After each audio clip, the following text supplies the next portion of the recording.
Fantastic people with you. Give us a snapshot before the show starts, sir. The snow. Did you say Yeah, I know. It's on my brain. It's on my wife's brain. It's on everybody's brain. Yeah, so we brought one of my favorite people in the world, Jaunt with the Albemarle County Board of Supervisors, and we're going to introduce everybody to Ted Rychek? Reek. Ted Reek. Reek, excuse me. Not everybody. I'm your least favorite person.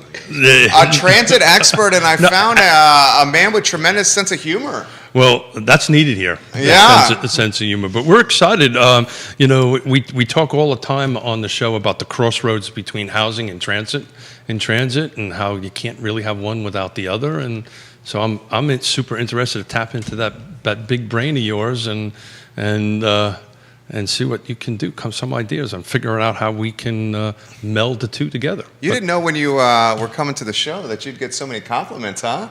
Big brain, a humorist over here, well, we're sharply dressed. I know. George Clooney lookalike. I mean, Ted's loving it right now. Right. Okay, well, we need to stop at the George Jody Clooney. back here is like, oh my goodness gracious. Well, we talked about that before we went on, about the old Gong show with the hook coming out. So, what we didn't tell you is we make you feel really, really comfortable before the show starts, and then we ask you the really, really hard questions. Ted, I'm just giving you. Don't worry, but I've been through there. So. You're going to be great. Judo, we are in your hands, sir.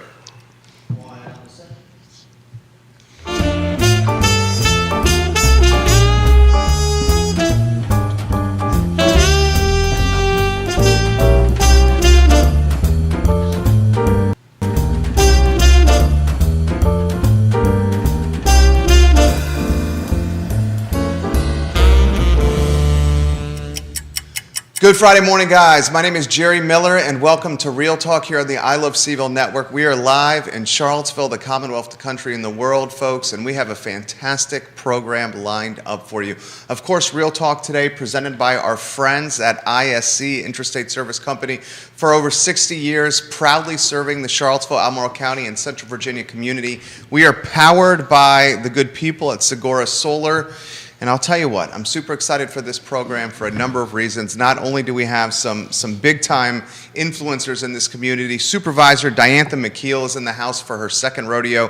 Ted Reek, who I just really enjoy, the new CEO of Jaunt, we're about to introduce the community to. And most importantly, our good buddy Keith Smith is back. Bronzed, back in the house. New glasses. Semi-new glasses. Semi-new glasses. Semi-new glasses. If you remember the story on the last Friday, or last show, we did how I lost my glasses. So these are my makeup glasses. They're my reading glasses. I cannot see either one of you. So in that case, that's good. No, that is not true. Not true. I specifically asked the director to have you sit next to me so I can see you. He did, and we said okay because you have to keep this guy in check over here, and that's no easy task. Judah Wickhauer is our director. Everyone is on screen right now. Why don't we start with the new man in town, the CEO of Jaunt, Ted Reek. Introduce yourself to everybody that's watching, sir. Well, thanks, Jerry. Again, my name is Ted Reek, Chief Executive Officer of Jaunt. I'm in charge of about 130 wonderful, dedicated transit professionals. We provide services in 6 counties, including the city of Charlottesville. And we serve a wide range of people for a wide range of purposes. And we're very proud of what we do. And I think we do a pretty good job at doing it so far that I've seen. Well, welcome to Charlottesville. Welcome to Albemarle County. I think you were promised what in Central Virginia 70 here? degrees and beaches, and so far I'm waiting for the 70 degrees. So far he's gotten a snowpocalypse and one potentially to come. Supervisor McKeel, a reintroduction to you. By now I think you're a known commodity in this fantastic community.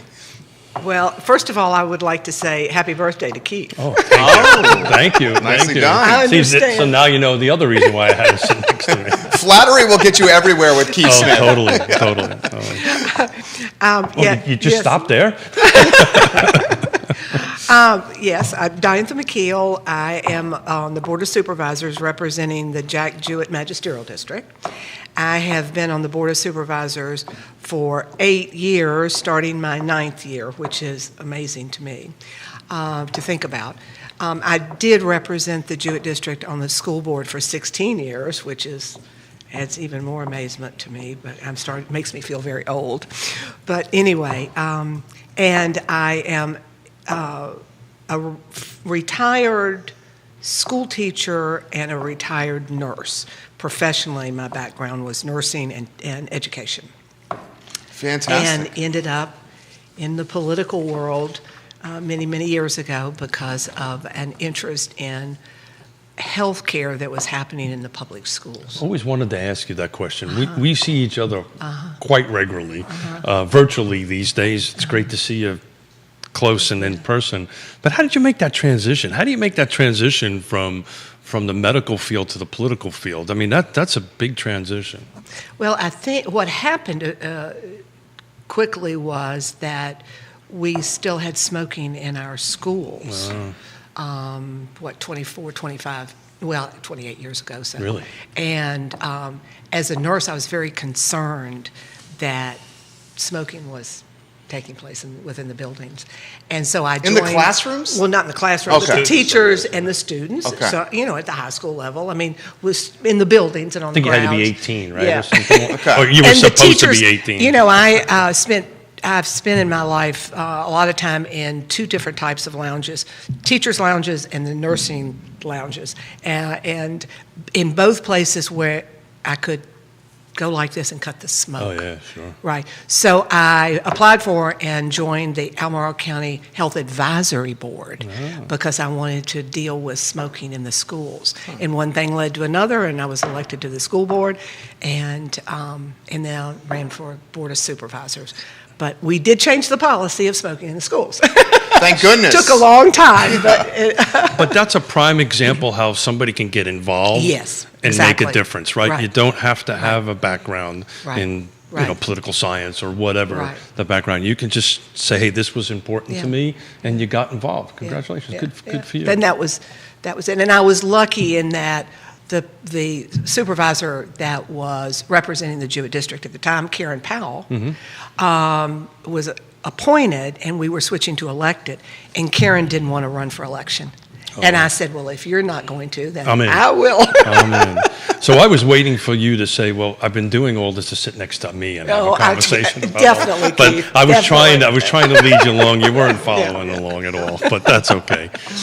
Ted, so tell us how you get from where you were to here, and how you become the CEO of Jaunt, and give us that little story. Well, I mean, my most recent job was in Tulsa, doing a similar kind of a work. I was over the transit system in the Tulsa area. Oklahoma. And give you a sense of scale, Tulsa Transit is probably the size of Jaunt and CAT combined. Okay. I was kind of in the throes of thinking about retiring from Tulsa. I kind of met the requirements to do that. This opportunity came along. Charlottesville area is a desirable location to live and work.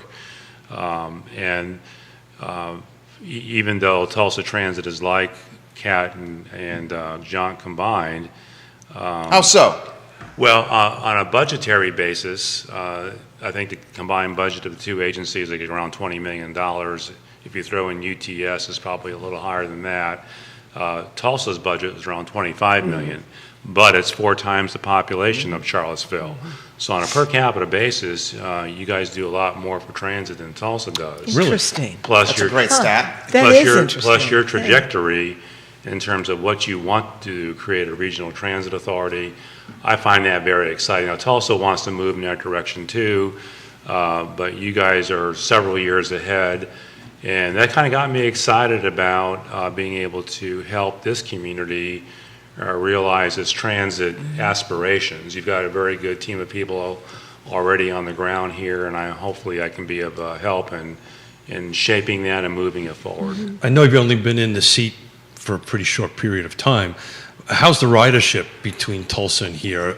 It sounds like we've got a more robust system based on size. It sounded like. Well, I think you've got some really good advantages. I haven't looked at the actual numbers yet, but I think on a ridership basis, this area may be a little higher. Really? Because, you've got the university, you've got the city system, I think it's if it's not the same or it's very comparable. So when Jerry and I go like really simultaneously, I'm astonished by that. But let me just ask, you're including UTS in that? Yeah, he's including the students. Yeah, See, I and would that think- makes a difference in yeah. what we're thinking about. College towns Right. are great for Yeah. transit. Yeah. So I think service to the grounds and the whole university area is a great asset and to be leveraged. So I get to see Diantha regularly because I chair the Regional Housing Partnership, and I stalk her a little bit, but let's not talk about that. University of Virginia just announced its 3 sites for its affordable housing program. I sit on the community engagement team on that, and one of their locations was out in North Fork, right? I'm pretty excited about the announcement. Yeah, so it's really from your cool. perspective, I'd love to talk about that. From your perspective as a supervisor and as a transit provider, one of my concerns as a practitioner of real estate is how are folks going to get back and forth, right? That's pretty much out there. And the fact that make Jerry and I go, really, because we think of the transit system to need a little bit of help here. So can you talk a little bit about that from your perspective?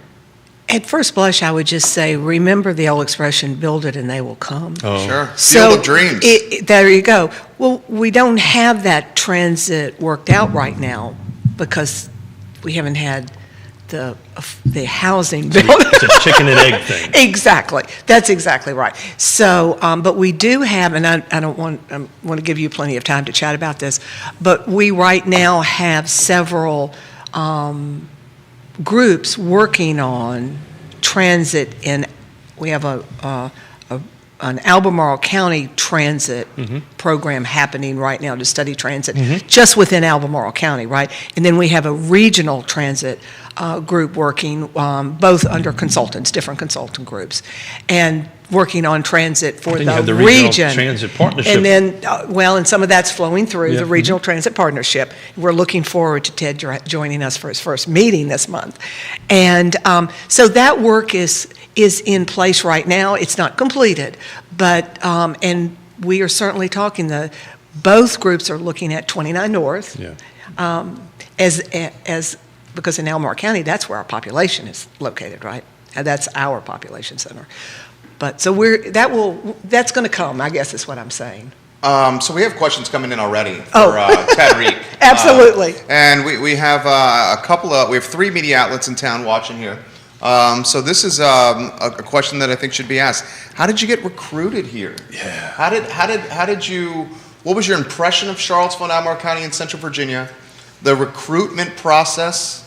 And how do you persuade your wonderful better half to move basically across the country to this area? Well, a couple of things. First of all, Jaunt hired a executive search firm, so I kind of worked through them to apply for the job. It's probably a very typical recruitment process. I just felt, looking at the statistics that I mentioned earlier, that Charlottesville area and the county just seemed to get transit.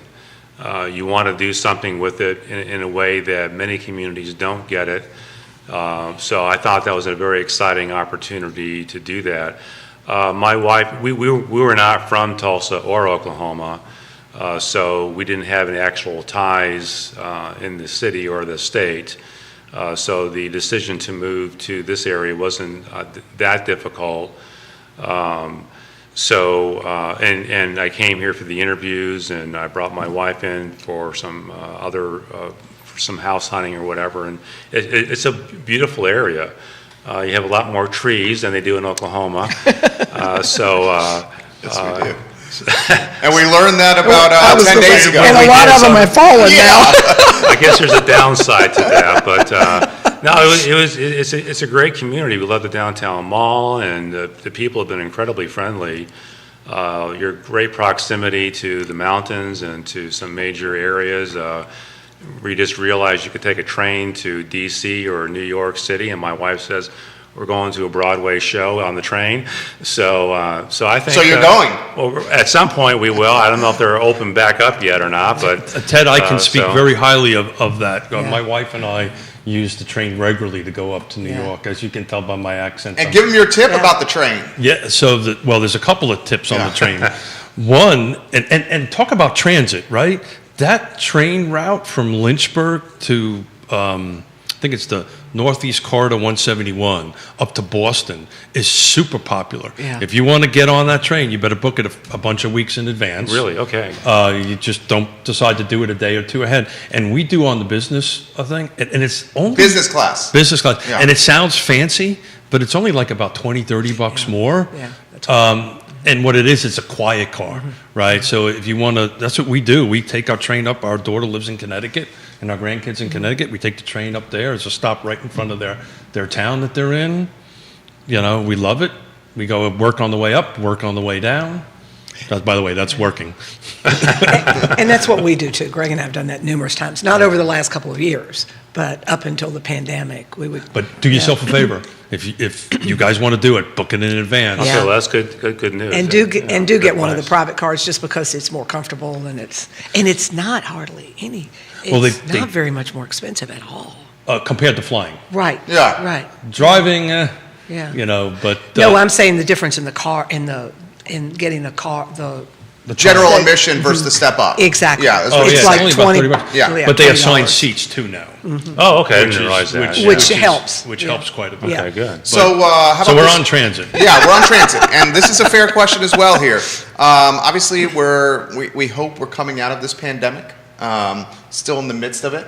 How has the pandemic impacted transportation and transit? I would imagine you're the expert. I just have a microphone here. It's had quite an impact. Can you put it in perspective? Well, I can't speak for Kat. I can speak for John and maybe what was happening in Tulsa and elsewhere. We've seen a decrease in demand for services. However, people still need to get to where they have to get to, medical appointments, jobs. So there is still a demand, but it's not as high as it was prior to the pandemic. And that is common all over the country. I think I've just read recently that Denver, which has a phenomenal system, is going to a reduced service because they don't have enough drivers. And I'm not sure if the demand has recovered yet, but I think the industry in general is really trying to rethink, are we ever going to get these riders back? And what's the new normal going to be like? So I think that those are questions we need to be working with here as well.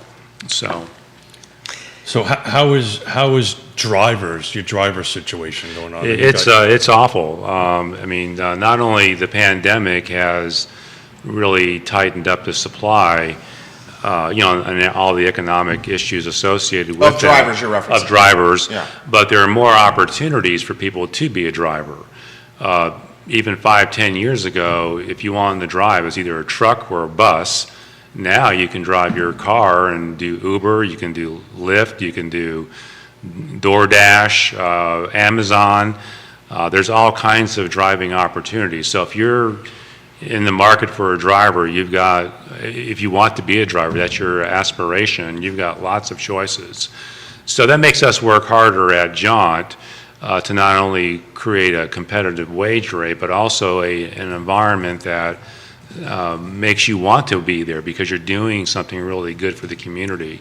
And we find most of our drivers could do other things, but they value the service they provide to a very needed population and a population that very much appreciates what they do. I rode one of our routes a couple of weeks ago, and the relationship between the driver and the riders is very family-like.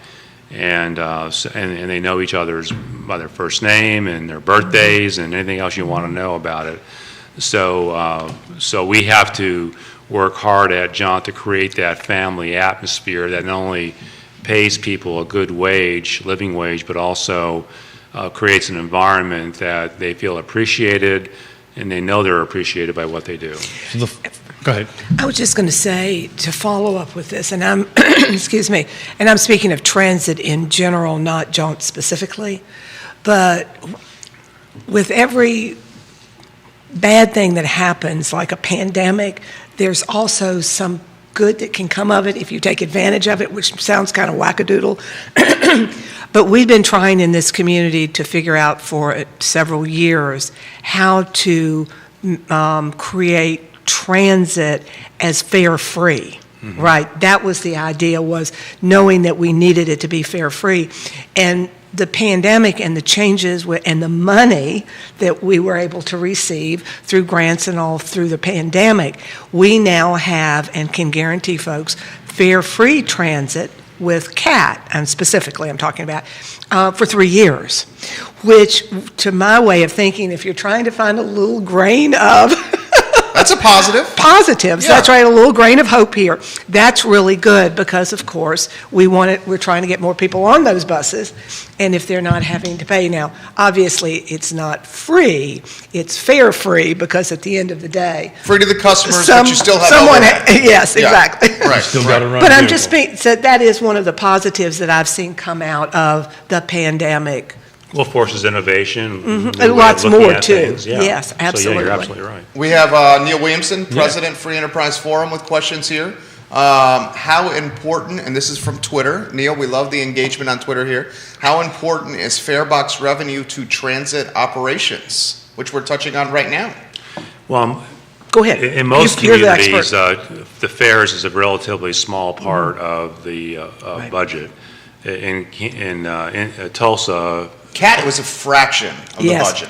Yeah, and it may cost more to Tiny. collect the fare than actually what the Yes. and I don't know if that's the case for CAT, but in Tulsa, for example, before I got here, it was like 15% of our operating cost, and was going down as a relationship to that. So transit does not pay for itself. Mm-hmm. It relies on subsidy from federal, state, and local sources. So we call it a public utility? Well, it's a public service. Public service, yeah. So, I mean, public utilities, I'm sure, make money or at least break even. So, but we do require other funding sources. And if you think about it, even the roadway cars require some kind of a subsidy. Even though you're paying a gas tax, there are hidden subsidies there by, the way utilities are priced and land uses are developed and things like that. So transit requires a subsidy as well. So Ted, walk me through the process here. I live in Lake Monticello. It's rural, Savannah County. I want to use Jaunt to get to the studio or come into work. How does that process work? Do you guys do a point-to-point system still, or talk about how that works? Well, we have a variety of service, but one of our main services is what we call door-to-door. Okay. And I think we have an eligibility requirements to do that, except in some areas, maybe like yourself, a general public could ride it as well. Okay. So we have a call center. You can come in and book your ride, and they'll say, where do you want to go, when do you want to go, and they'll see what the space is available and just book the trip for you. So I think that's huge to talk about, right? I'm a Brooklyn boy, so, I was used to, you had a bus stop on the corner. If you caught the bus. Our service is a little different. Now, CAT, you would go to a corner and take a bus stop. A fixed route. And you can use Google or other electronic media to see where that bus is and where you go. Ours is more of a reservation, what we call on-demand kind of a service. There are people who are unable to ride a fixed route, or the fixed route system isn't feasible in certain parts of the area. In a rural area or low density, fixed route doesn't do well because you need, like in Brooklyn, you need a lot of people going to a few places to make it really work. In many locations outside the city, on-demand service is the appropriate method to get people around. So I'm going to be in the room in some conversations, particularly with UVA and Norfolk, and I'm struggling with this transportation component. It's just me personally on how I know this is the build it and they will come mentality. But believe me, I've been through that. Sometimes it works really, really good. We hope. Well, sometimes it really hope doesn't. is not a plan, and I get that. no. Mrs. Smith will tell you Yeah, how yeah, build it will yeah, come and yeah. how Well- sometimes it might affect you. But the reality of it is, how are we going to make that connection happen? Right? I get it. We want to do the development. That's probably going to be their largest project, right? Because it's the most land, I would think, out on that end of it. And how is Jaunt and the rest of the transit folks partnership going to be able to help get folks from there to UVA and back? How does that work? Great question. Do you want to talk about the commuter service that we have right? I- We do I have a can, commuter. or Yeah, do you want to start Go, off? you or- can go right ahead and then Well, I'll- I mean, as you mentioned earlier, the pandemic is making us to be more creative in how we deliver services, and the market for transit has been changing over the last few years. So you need a variety of tools in your quiver to be able to deal with transportation issues. And in the city itself, fixed route like CAD is very appropriate. But as you go out, you need different kinds of solutions. So one solution is a commuter type service. We run a smaller type vehicle out in the suburban areas, Buckingham County, Crozet, those areas. And some of those can test the market. If we start to get really huge ridership, then we might go to a different kind of a vehicle and a different kind of a schedule. Right now, we run pretty much a peak time, and we just like connect the dots. We start in Crozet and we get our people to the UVA grounds, and that's how it works. The on-demand, if those services weren't effective, could do the same thing, but since you've got people spread out and you got a lower demand, you can tailor your services to the demand, whereas on a fixed route, it's a little bit harder to do. So you try to use the different tools and techniques to the market, and if the market builds and takes off, then you can graduate to It's like another any other technology. business model, Yeah. right? So we're always going to need fixed routes, right? That's the spine. But we're also going to need a combination of commuter services, which we have started to roll out right now and are going very strong and very positive. And we're also going to need an on-demand model. And think about then last mile, that is just like with a utility. So we want to encourage people to be able to ride their bike to wherever they want to get if necessary, or door to door. So then that's what the work that's happening right now is, to try and figure out what that's going to look like, right? And Most of the people who watch the show know what I'm about ready to say. Diantha, for sure. Ted, I'm going to try it out on you. I'm a recovering developer and builder, right? So I'm on my 10th step of my 12-step program, so there's help for me yet. So one of the things that my developer, builder, business brain is starting working on that end of it, it's just like if you go to Seattle or something like that, and they're putting a light rail line, and it's proposed to go out, excuse me, to wherever, right? All of a sudden, all this development is going to happen around that, right? And I'm just trying to connect the dots with this Norfolk, because it's just really troubling to me on how we're going to connect the transit back and forth. So the way UVA is doing this, it's designated the property. It's going to do some lease scenarios thing with the developer, but they're going to send out an RFP. I believe it's an RFP, an RFQ, whatever they're calling it, out there. And I would think the developer who wants to do this, if I was doing it, I'd want to connect with transit folks and say, okay, I'm going to develop these 1,000 units, but I've also partnered with Jaunt. I've also partnered whatever. Do you see some partnerships like that developing with private sectors to kind of get this transportation component moving along? Is that a long? No, go ahead. Sure. Well, Yeah. there are models like that. Yeah. That's what I'm trying to get For at. example, in Absolutely. Lansing, Michigan, and even Fort Collins, Colorado, I believe developers do work with the local transit systems and kind of bake into their lease models that if you lease an apartment from them, you'll get a bus pass along with it. And so the idea is to reduce the amount of parking requirements at the university and also make it an incentive, because students usually are not wealthy. So every dollar they can save can be helpful, especially if you're going to the campus, like in Fort Collins or what have you. So there are models out there where developers and the transit systems do work together to create a value proposition where both can benefit.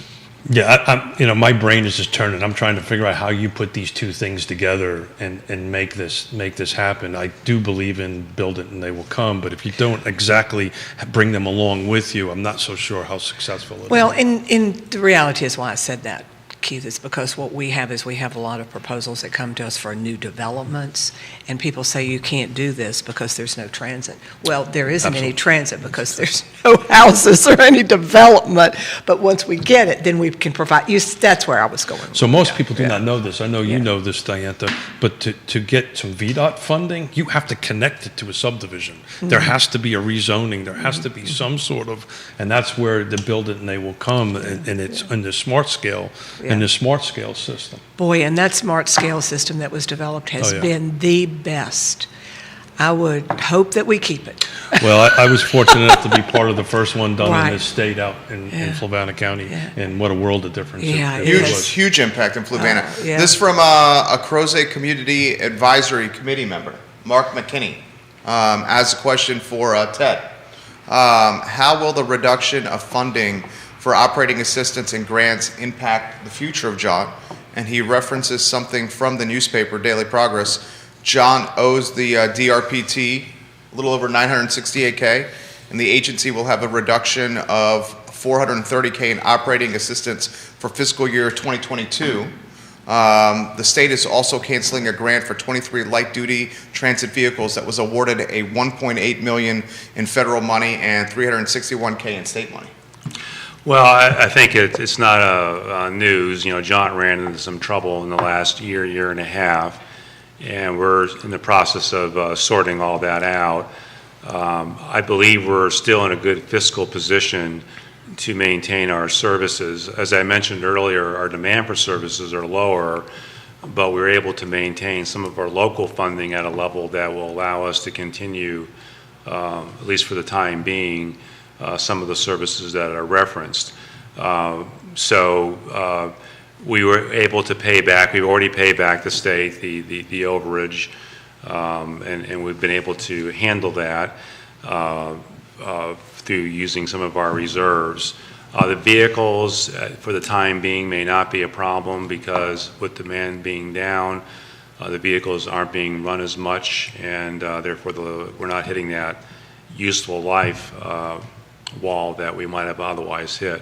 But we still need to take a look at that. In the next year, we're going to be doing a 3 to 5 year plan to examine our services and where things are going and determine what does Jaunt kind of look like, and then what are our longer term needs. Yeah, we're working through that. At this immediate time, I don't anticipate that having an effect on our services, but longer term they might, but we're going to be assessing that and trying to figure out how to navigate around that. Good answer right there. Follow-up question. Mayor Charlottesville was in Keefe's seat on Friday, Lloyd Snook, and he referenced the urgency or the prioritization of electric buses with CAT and how this would be made a priority by Charlottesville City. Electric vehicles with Jaunt and the future of transportation. Well, I happened to meet with Mayor Snook just yesterday, and we talked about that a little bit. I think there's some internal discussion as to whether you go electric now or use CNG kinds of vehicles. What's CNG? Compressed natural gas. It's also a low carbon footprint type of an operation, and the cost, if you were to use the equivalent gallon per gallon, they don't sell CNG by the gallon, but if you made the equivalent, it's like 1/3 the cost of diesel fuel. So it's a very inexpensive and low polluting technology. We had mostly a CNG fleet in Tulsa. We just acquired 4 electric buses. They have a range of about 175, 200 miles, and most transit buses will stay on the road a lot longer than that. So I think it requires some thought.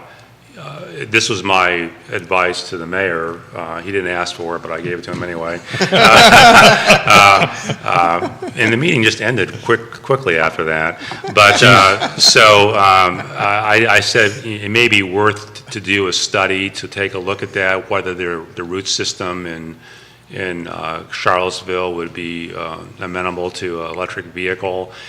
Charlottesville actually operates smaller transit vehicles. Their vehicles are about 30 feet in length.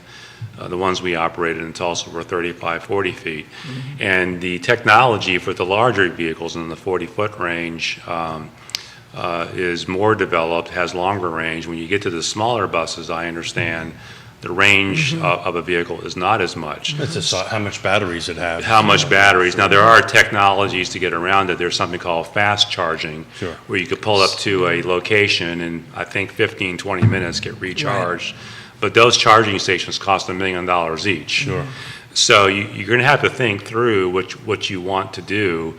I don't know if the city streets in Charlottesville can handle a 40-foot vehicle. I mean, they were designed by people riding horses and walking. I mean, really, Thomas Jefferson probably walked we forget sometimes. On Monticello Avenue or something like that. So I think we're going to have to think about the road geometry and the hills and the coldness and whether that technology makes sense. CNG may be a way, or maybe it's both. I did advise the mayor again. He was polite and didn't throw me out of his office immediately. So you were down the hall? Just down the hall, and I said, why don't you just form a citizens group, maybe a working committee to look at the issue and work it, because I know there are some strong proponents for electric, but I think it's something you need to really think through and weigh the pros and cons. Maybe you just get a couple of electric buses, test them out, because I don't think they're in a hurry to do fleet replacement right now, so maybe you can experiment. And there are special grants that you can get. We got the 4 electric buses in Tulsa using a special federal grant that paid for that, and maybe you could do the same thing here. So I think the jury is a little bit out on electric buses, but I think it is the future. And I think it's very wise to at least look at it and experiment with it, even here in Charlottesville. And the technology is changing very quickly.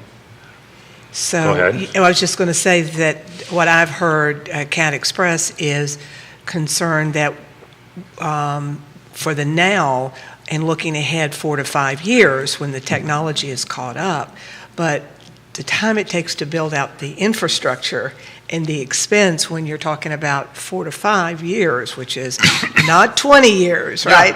And looking at, then you end up in 4 to 5 years with perhaps an infrastructure that has to be redone. That then you find yourself saying, oh, well, we already have this infrastructure. We certainly couldn't go back and switch to another. You know what? It's like this iPhone, yeah, right? So 4 to 5 years, electric can look completely different, is what you're saying. And what I'm saying is that California's moved to CNG 20, 25 years ago as a bridge. I'm not sure, and I'm just speaking for Diantha, right? But I'm just not sure that that bridge, we don't have that 20 to 25 years because the technology is changing very quickly. But I think your idea of piloting a few vehicles and seeing how they do makes a lot of sense. Now, we have some electric vehicles, but I don't think we're using them very much at Jaunt, and I'm not sure why or how that came about.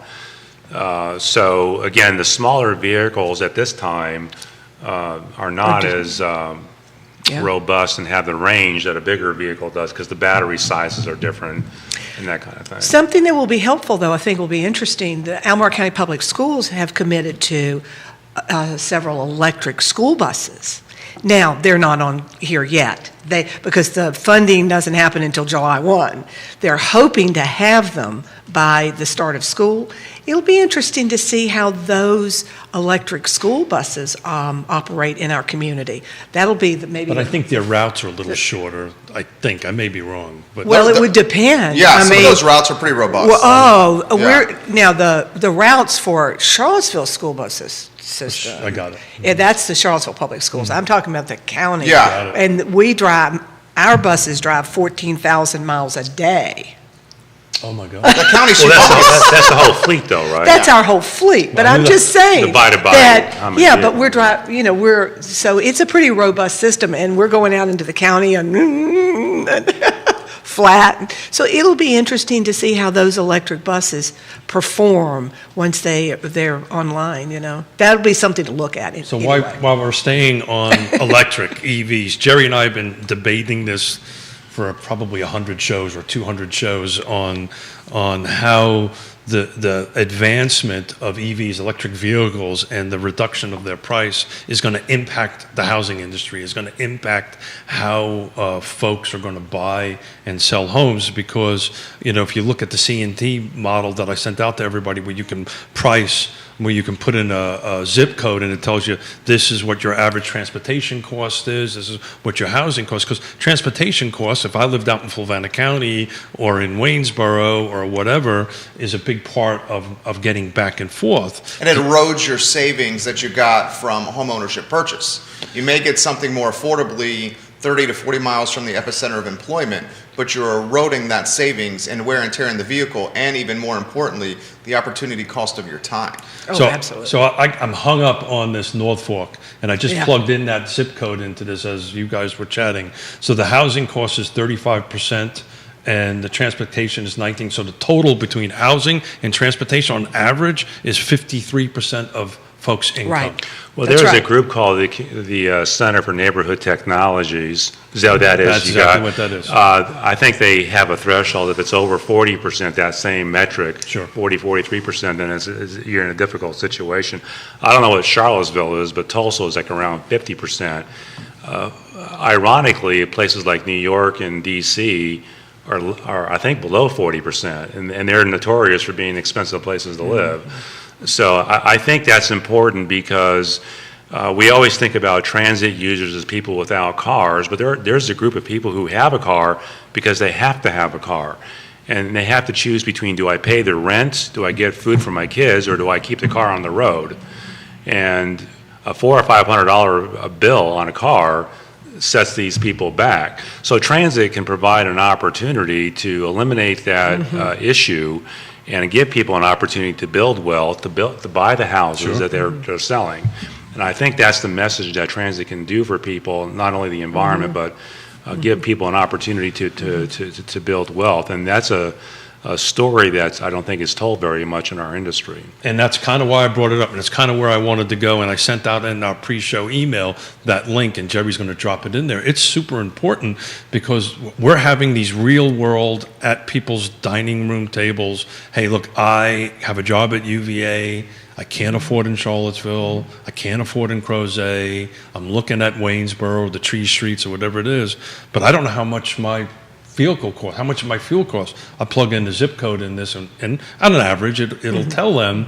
And because most folks, when they buy homes, they're not looking at interest rates. They're not looking at this as how much home can I afford for my monthly budget, right? How much can I afford for my utilities? How much I can afford for my transportation? So what is the zip code here, Jerry? 22902. Yeah. So that's 22902. I'll plug that in, so that this would be what the Charlottesville number is. 22902 and 22901, Yeah. for the most part, are the This urban area in the city and the That's urban right. area. Yeah. That's right. So it's- 01 and 02. So 02, interesting, 54% of the total income goes to housing and transportation. It's really, it's kind of balanced. 28% is on housing and 26% is on transportation. It's because most folks are going from downtown, where we sit here, to go to UVA or wherever they're going. A better one would be if you went Crozet to here. Or 22947, which is a zip code you know well. How about 22947 to here? Try 22947. Yes, sir. Because you're looking at about a 25 minutes, you would say, Ted? to Yeah, here? I think so. Yeah, 22947. So that's out 250 That's what we'll call Eastern Albemarle County. 250 East. Yeah, 62%, 37 on housing, 27% on transportation. If I got that right. So what's that, the wheels are turning over there, Ted, I see. What's on the brain right there when you hear these numbers? Well, no, I just, they sound about right. I mean, I don't dispute those numbers at all. But it does point that for some groups, public transit could be a good option. When we're talking about creating living wages and affordable health care and all these kinds of issues that are on top of people's mind, public transit can be part of the solution. And I think, policymakers should be looking at transit not as an expense, but as an investment in the community to making people's lives better. And I, with all due respect, I do. That is why this pretty lady is But you are woke. I think you do a great job of that. But, so I just want to to say that from the viewpoint of I am so thrilled that UVA chose North Point Yeah. as a stake in the ground for affordable housing, because I look at that area as bringing people home. It will allow folks to come out of some of the surrounding counties Back inward. back in Yeah. to where the jobs are, Sure. and offer them opportunities to stop driving, because it will put wind beneath our wings to put transit out there, more commuter services, right? And I just think it's a win-win, and I am thrilled. And while it seems like to some folks they're going way up 29 North, that is exactly where we need some of that, so we can bring people home. Well, that's why it was so important for you to be here Yeah. today, because I have conversations Yeah. coming up, and I kind of wanted to tap Yeah. into that beautiful brain of yours and Well. and see what information I can bring. I plugged in Fluvanna County, 22963, which I've been there since 1987. Interesting. 24% of it is on housing. You want to take, on housing. On transportation is 30%. Yeah. That's a lot. Yeah. and Try that's- Buckingham County. Somebody's going to have to give me a zip code on Buckingham. I'll find that zip code on Buckingham County. It is important to emphasize with Buckingham County that pre-pandemic, the University of Virginia, for employees that were working at UVA, had a drop spot. Yes. Where UVA was shuttling employees from Buckingham Yeah. to Buckingham, Well, to John- UVA. John- They had a park that and was- ride there. Well, John had that service going back and forth, and it has been one of the most popular commuter services that John has run for us from Buckingham, right? That's a high-need area, so Yeah, I'm curious what that absolutely, percentage. yeah. Yeah, so Buckingham County is 23921 zip code, 23921. I would imagine the 23921. percentage is maybe the highest in the footprint of Central Virginia, Buckingham County. What do you got there, Keith Smith? I'm working on it, sir. 23921. Oh, wow. Is it flirting with 40%? Well, it's 44% of total income.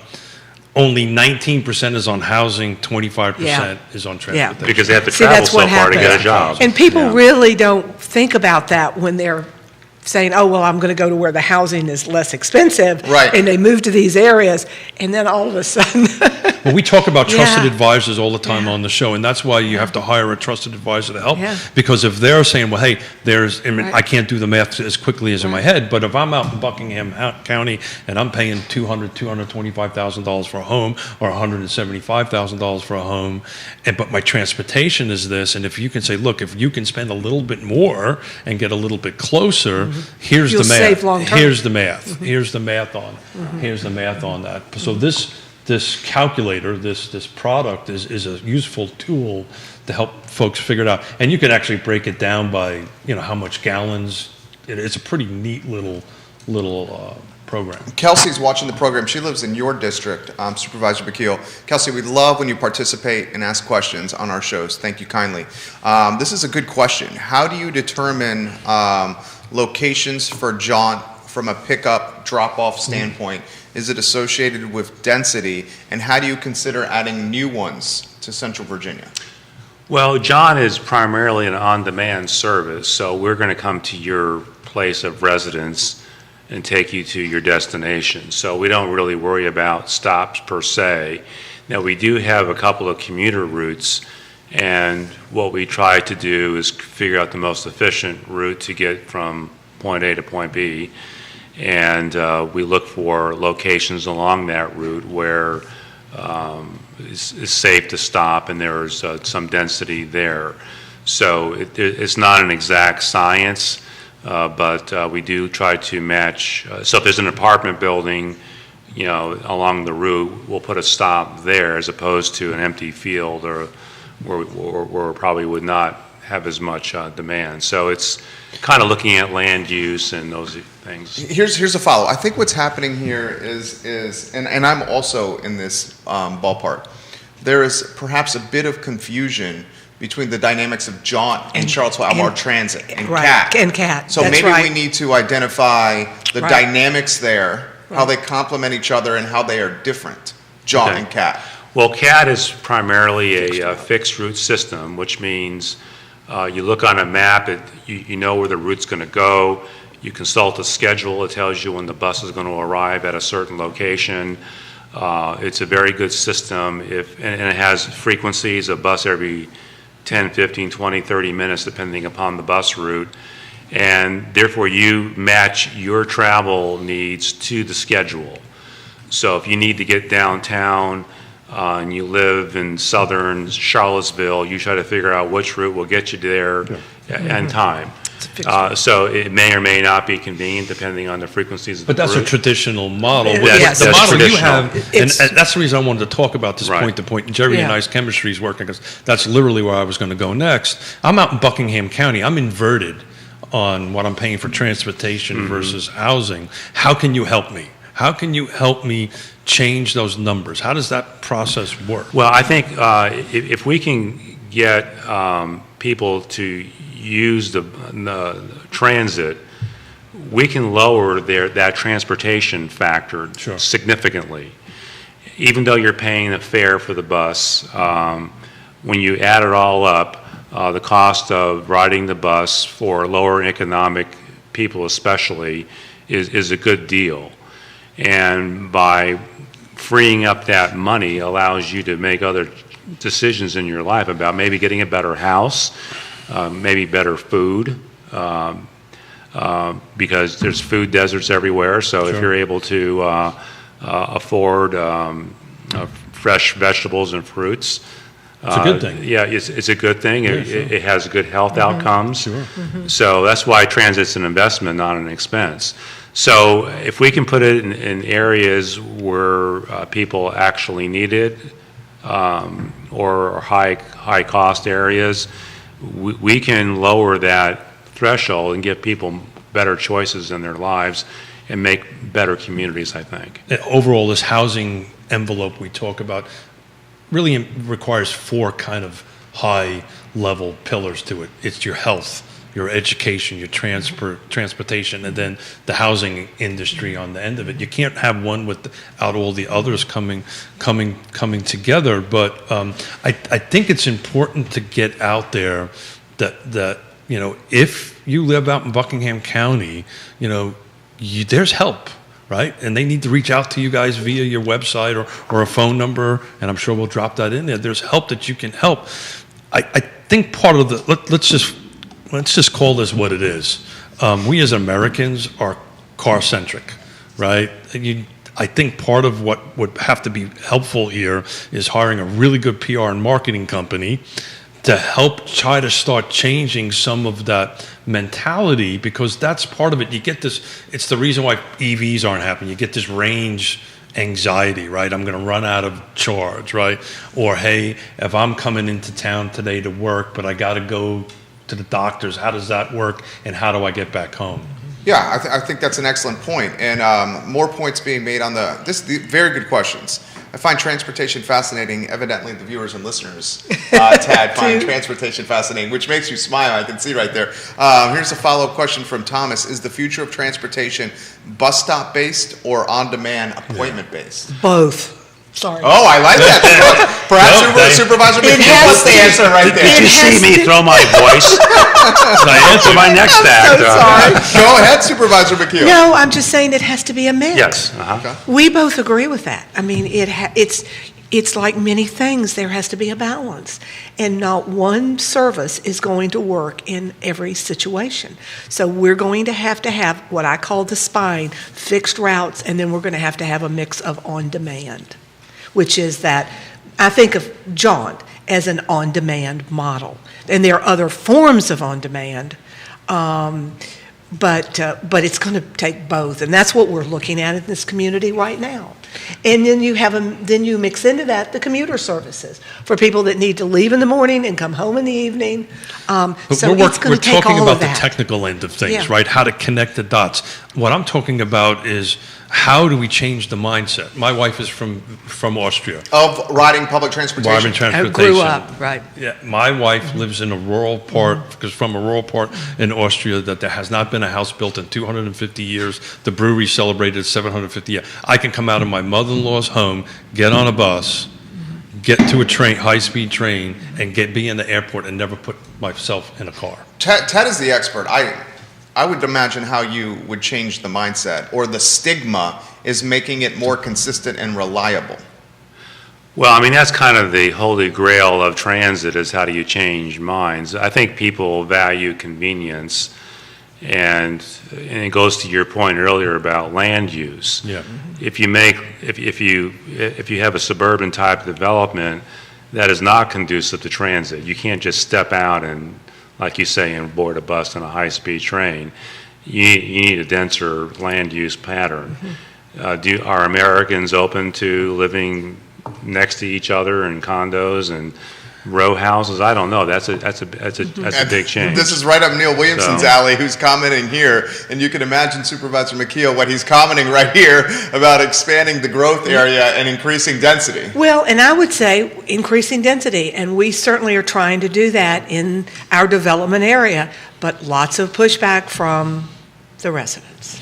Well, we're talking missing middle, right? And That's we're right. talking That's increase right. in density That's right. and That's right. reforming the And NIMBYism here. And I understand their concern, change is Sure, hard, of course. but we have a development area. 5% of our Albemarle County is development area, For residential and commercial. and for residential and commercial. And I will remind Neil that we have practically abandoned shopping centers right now.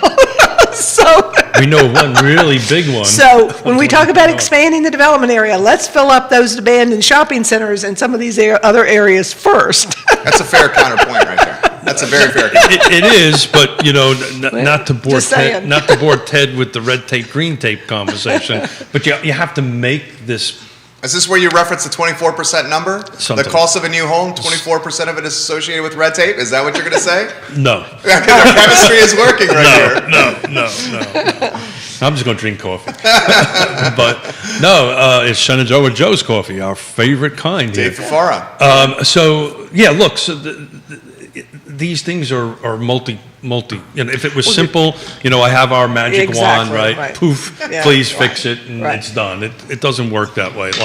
Life isn't done that way. This particular subject is super complicated to go ahead and do that. But Diantha, I think the struggle here is if we are committed to turning red tape into green tape and developing the growth areas, like you guys are, there's a couple of reasonably large projects that has recently been approved, which then will help Jaunt's transportation thing, because you need bodies to do transportation. This is the build it and it'll come process on that end of it. But I just think it needs to be a little bit bigger, a little bit more holistic in that end of it. I don't know, Ted, am I babbling, or does this not not at make all. any sense Those to are you? good points. Yeah. So, my role here, and my role sitting on some of the boards and commissions I sit on with Diantha, is how do we make this conversation a reality, right? How do we get from what we're talking about to actually creating the place, right, the communities, and how do we get the medical, and how do we get the folks from that point to work? It seems we fall apart at that point. We have all these great plans and all these great concepts, but the implementation of it, that's why I keep on pointing to a great marketing and sales team here. It seems it's just the sales job to the public just needs to be better. I don't think sales is the right word. I think it's branding. Branding. Managing the perception. We're talking branding here. This is your world, so. Yeah, and obviously the man's wheels are turning here. He wants to jump in with something. Oh, no, the Edsel had a pretty good marketing program. And so did New Coke. Coke Zero? This vanilla Pepsi? This is 1980s New Coke. And maybe Diantha know what I'm talking about. Yeah. So, I think... I think he's talking about my age there. I think that's what he was saying right there. I think you've got to have the need has to be there. For example, I was doing some work in Chapel Hill, which in some ways has some similarities to Charlottesville. Oh, yeah, absolutely. And we did some modeling, and the best bus service barely increased ridership. When we went from a bus every 10 minutes to a bus every 1 minute. It didn't have a significant impact on ridership. What has an impact on ridership is convenience, travel time. Yeah, so consistency. if it becomes harder to get somewhere, you'd rather take the bus than drive, like to New York. So this is why I like your on-demand Yeah. concept, and that's the reason why I wanted to talk a little bit more about it, because I don't think a lot of people know it's out there, right? This on-demand concept, because it kind of takes that anxiety of, okay, I've got to schedule my day. So I talked about how great it was from my mother-in-law's home in this place that literally hasn't changed in hundreds of years on it.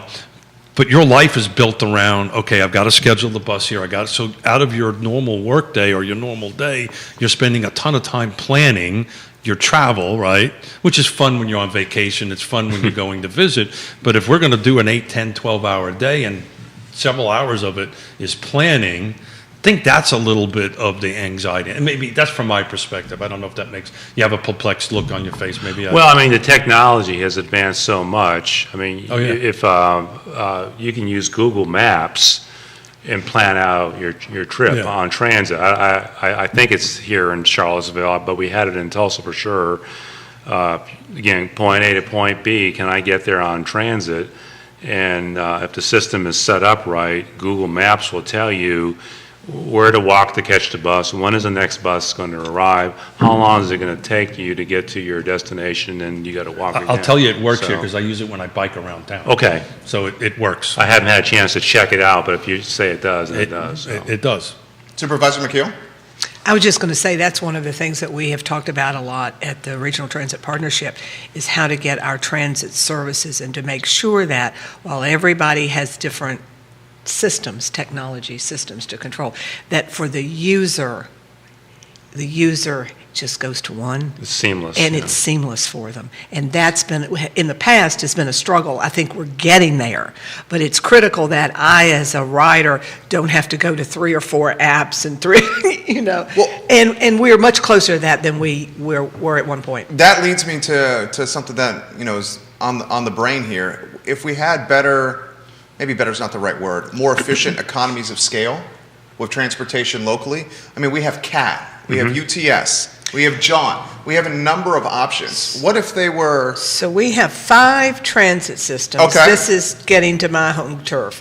We have 5 transit systems in this community. what if it was one brand, one umbrella? We have one, 2 student transportation systems which cross each other daily, Okay. going and back and forth picking children up. This seems not super efficient here. It doesn't seem, I've been saying this now for 3 or 4 years, I'm just saying.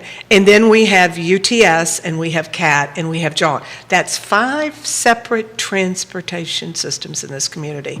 So what would it look like if we had everybody under? One umbrella, one brand. Right, and that was where we were sort of trying, at least where I was going with the development of the Regional Transit Partnership, to get everybody at the table. We have both people transportation systems, and we have everybody, the other 3 at the table, and that's where we need to go. Like And it's Central Virginia Transportation well, System. now you're talking about probably an authority.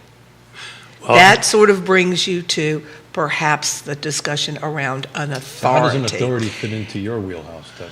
Well, I like the idea. I think at some point, Jaunt and CAT, maybe UTS Merge? should be under one umbrella. One umbrella, anyway. Yeah. And we can spread our overhead costs over a larger base, and that's more efficient, I think, and we can coordinate a lot better. I think that is the future. Now, the MPO, the Thomas Jefferson Planning District, will be studying We're already how doing you might do that. So I may be foreshadowing something that may not happen or not, but I think it's worth looking at. Well, But I'm a little partial to that since I've been on it for 10 years. and I but- will say that right now, Ted's right, we're looking at it, the Thomas Jefferson Planning District, right? That we're going to be looking at what that governance model might look like. That's the first step, is because we have all of these 5 systems right now, and we have all these communities. What would the governance model look like if we were to move to an authority? So Ted- And I can't speak to that right now because I don't have a clue. But you've been around the country and Challenge. seen different organizations. Does that model, you think that model will work? Oh, that can work, and there are Oh, other yeah. models too. Like you talked Yeah. about the branding thing in Kansas City, for example, they have 3 or 4 transit systems, but they're under one brand called Ride KC. Got it. And they have a unified paint scheme and logos and all that, but there's separate jurisdictions that run different pieces of it. So Ride KC, I don't want to assume here, Yeah. you have better purchasing power, you have better influence with grants or state money or funding, you have better digital infrastructure, better marketing power.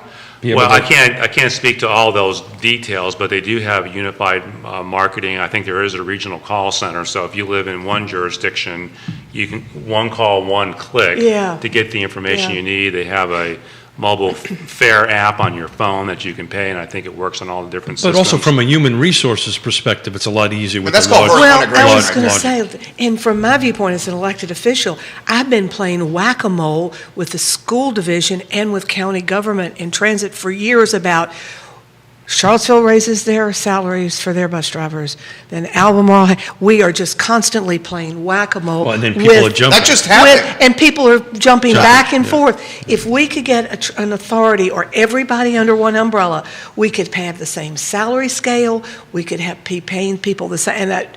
So what's the big And so. Well, she's talking governance is the I'm hang-up talking there. governance, Yeah, right, and yeah. how do we get everybody at the table to agree to this? Yeah. That discussion is going to start happening, and I am so excited. Well, there's a law on the books from the Virginia legislature that allows that. Sure. Personally, I think that law needs to be Updated. strengthened. How so? But, Well, we- I'm sorry, go ahead. I was just going to say that in 2004, Albemarle County and the city went to the General Assembly and said, we need, it's the Mother May I Dillon Roll piece, but we need permission to establish a transportation authority. We were given that authority, but that was in 2004.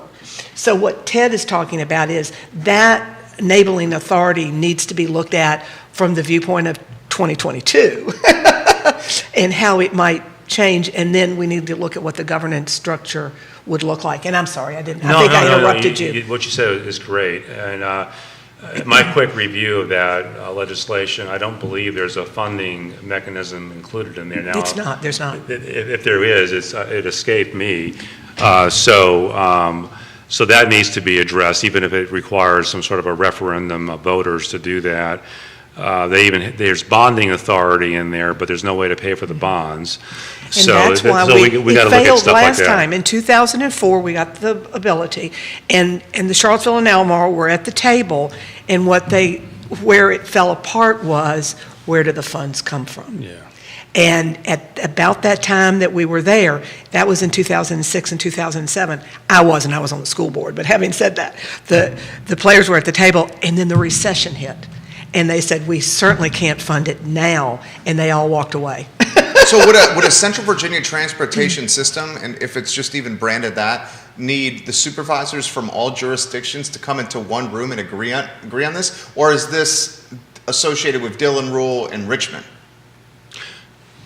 I'm not sure I understand your question.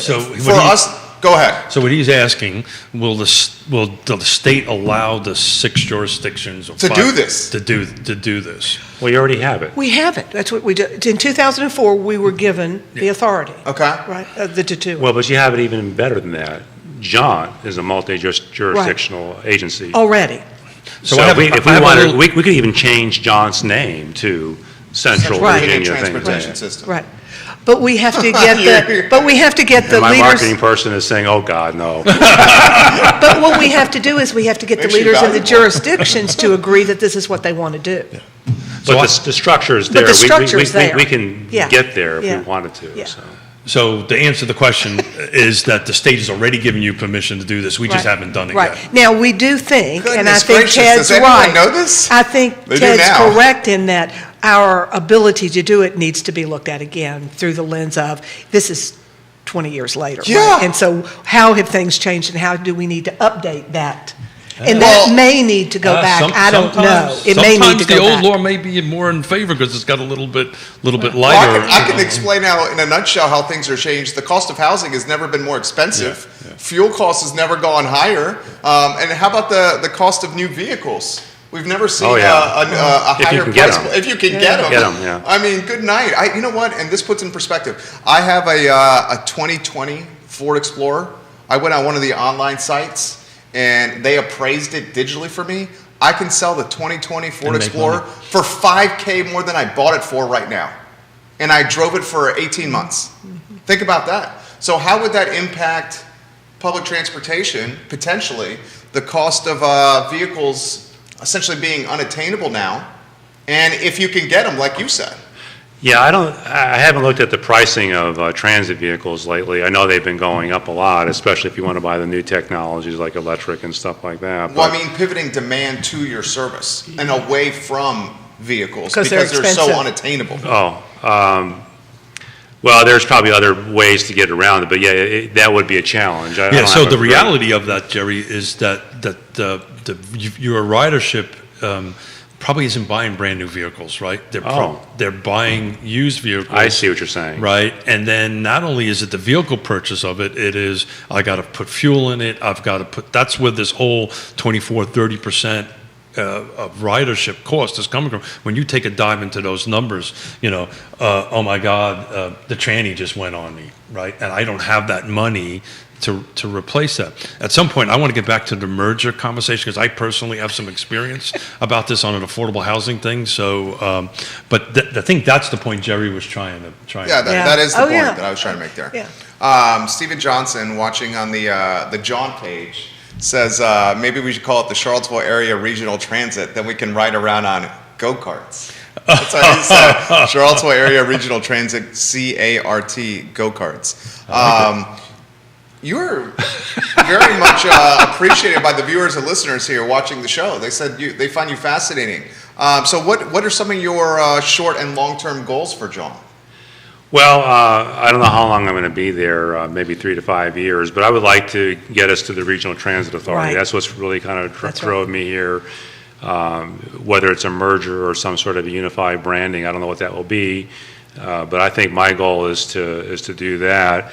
Short-term goal for Jaunt is we need to restore confidence in our ability to manage and operate service. It's been kind of hurt a little bit in the last year or two.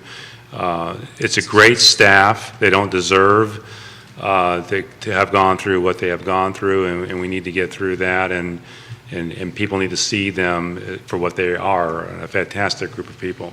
So that's kind of my short-term goal. So his long-term goal with an authority, right? Yeah. Is exactly why the Regional Transit Partnership was formed. So we have it set up right now. We just have to figure out how we're going to get it done. And the pieces are there to make it happen. That's right. For example, Right. like CAT, they rely on the city for administrative support, HR, legal. Jaunt already has that stuff. So by bringing these together, we can leverage, CAT can leverage our admin infrastructure, and we already have the beginnings of a merged system. So I can tell you this works. I chair the Regional Housing Partnership. How long has the Transit Partnership been around? I would say 4 years. Yeah, so I we think kind that's of about created right. it around Yeah. the same time. I also chair the Piedmont Community Land Trust, and we are in the middle of merging with Piedmont Housing Authority. Yeah. And this goal was set up several years ago, to about a year and a half ago, to get through this, because we as the land trust realized we couldn't grow, we couldn't solve as much issues alone. We needed to partner with somebody who was larger than us and merge, and bringing in fiscal resources, human resources, and I can tell you our ability to help people just during this merger process as a 1-year kind of dating period, for lack of a better term. On that end of it, we're helping people hand over fist that we couldn't help before. So the point is, it can be done. And not only that, we have other housing providers reaching out to us, say, how do we join?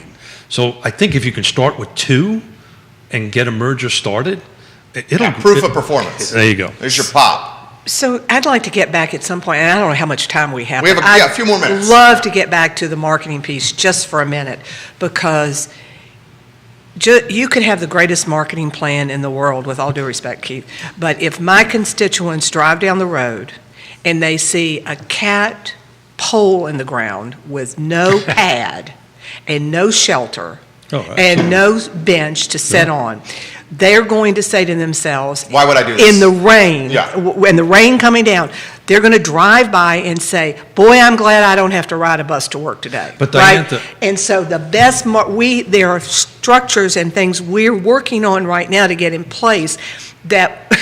I mean, it seems common sense. Let's put a roof and a bench. Exactly, on right. a bus stop. That's right. Yeah. So that's what I've been working on for the last 2 years, is And that's what makes the on-demand Jaunt piece more appealing. Definitely. And it's great because they're door to door. Right. But we have to have a fixed route service as well to all of this works together. And for our fixed route, we can't have people standing in the mud, in the rain, in the hot sunshine, and we're trying to solve that right Diantha, now. that's Well why said. this, Well said. Well said. that's why this merger is so important, right? You merge resources, you merge abilities to go ahead and function. That's why in the corporate world it's done. Two entities come Well, together. and I will tell you, the problem we have in the county is that, and this is a longer discussion, but the problem we have in the county is that all of our roads are controlled by VDOT. Sure. And so to get shelters on and pads on our roads in the county, and I'm talking urban ring here, You right? need- you That are, the shelters go on VDOT right-of-way. Yeah. So we've been working now for 2 years to get VDOT and CAT together on how we can make that happen. And I'll be honest with you, while I've spent an enormous amount of time on it, I don't have a vote in that because I'm Albemarle County, and what we need to do is to get CAT and VDOT together. That is work, they're working on it right now, and I think it's going to happen. But that has been the, Well, that's an important point, and thank you for That's a making very important point. You, Yeah. Yeah. you know, you can have this great partnership together and everything can Right. function, but if VDOT won't allow you to put Right. bus shelters on right, that, right. That's right. stuck. So we're getting there. But, and I have to say, about 3 or 4 years ago, it was a light bulb went off in my head, and I said, wait a minute, I keep fussing about no shelters on my urban ring VDOT roads, and the reason is because no one's gotten CAT and VDOT together to make that happen through the bureaucracy. 100%. And VDOT has a process. We have just not been working the process right. And I just had a Zoom meeting last week. We're having multiple conversations because I keep saying if we keep doing the same thing over and over again and expecting a different result, it ain't going to happen. I think that's called the definition of insanity. Right, That is exactly. the definition. We have Sean Tubbs, the fantastic journalist Sean. on the feed, referencing the show and asking questions. Neil Williamson. Do you know Neil Williamson yet? No. You Oh. will. Yeah, get ready. We love you. Do I want? Yeah. Do I want to know him? No, he's a good guy. He's watching. Yeah, He's a great guy. you want to Sorry, know. Neil. He's the president of the Free Enterprise Forum. He does want to know him, right? Jody says yes. She says yes, offset over here. You're doing a hell of a job. I sincerely mean you're doing a hell of a job because I don't think you I'll knew. probably need a new job after this. No, so. you're doing a hell of a job. I don't think you had any idea what you were getting into here when you Right. came here. All right, let me throw this. This is from Neil, and this is a good point. He says the Charlottesville-Albemarle Regional Transit Authority (RTA) was established by the Virginia General Assembly in 2009 Oh, no, by I thought it was 4. HB 2158. However, a bill to allow Charlottesville and Albemarle County residents to vote on a proposed sales tax increase to fund the operations did not pass. Yeah. And I thought it was 4, but maybe we started working on it in 4. So Thank you, Ted, Neil. That's the reason you want to know Neil. Yeah. Yeah, he's Yeah. he's fantastic. He's And so good. is He's a Sean. fine person, obviously. Why don't we do this? No, you are a good guy. Well played. I well like played. this guy quite a bit. Yeah. All right, why don't we close with some final thoughts? And ladies first, Supervisor McKeel, anywhere you want to go with some final thoughts. I just really appreciate the opportunity to come and talk transit. And It's as fun. as I say Yeah. lots of times to folks, the wheels of the bus go round and round, There we go. round and round. The former teacher, right? That's right. The former exactly, teacher right. and former nurse. I didn't know that. Well, thank you for the opportunity to talk about transit, and if I've misspoke with anybody, I apologize. But I'm enjoying the community and the staff at Jaunt, and I hope we can do great things in the near future. Well, I'm thankful you're here. I'm thankful you're bringing a perspective from other areas and grow. The really that Jerry and I did was like, really? That you think that we're better off than Tulsa? So, you know, that's a really. I would encourage this merger very much so. Diantha, I'll see you in about an hour and a half. Yeah, that's right. And we're gonna do exactly what we talked about. We're gonna get a bunch of people together and try to tackle a big problem. And So if thank you have 2 minutes or 2 seconds, Yeah, let me sure, just say that sure. the next meeting of the Regional Transit Partnership, we're going to have a conversation with Blacksburg.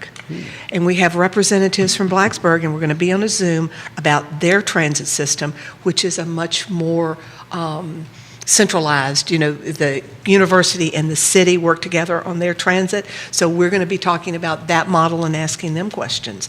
So we're going to be rolling out different communities to talk to, and I recognize it's Zoom because we can't go in person, but Anything else, Keith? No, thank you, Diantha, for doing Yeah, this. I sure. think the world of you. I know transport is super important. Ted, thank you. Thank you. Welcome to the neighborhood, and just let us know when you get it all Literally, fixed. welcome to the neighborhood. Literally. Yeah, your neighborhood. right. Judah Wickhauer is our director. Keith Smith, Diantha McKeel, Ted Reek. My name is Jerry Miller. This is Real Talk on the I Love Seville Network. We're back with the I Love Seville show in 55 minutes, guys. Thank you kindly for joining us. Take care. Thanks, guys. thank you. It was fun. It was fun.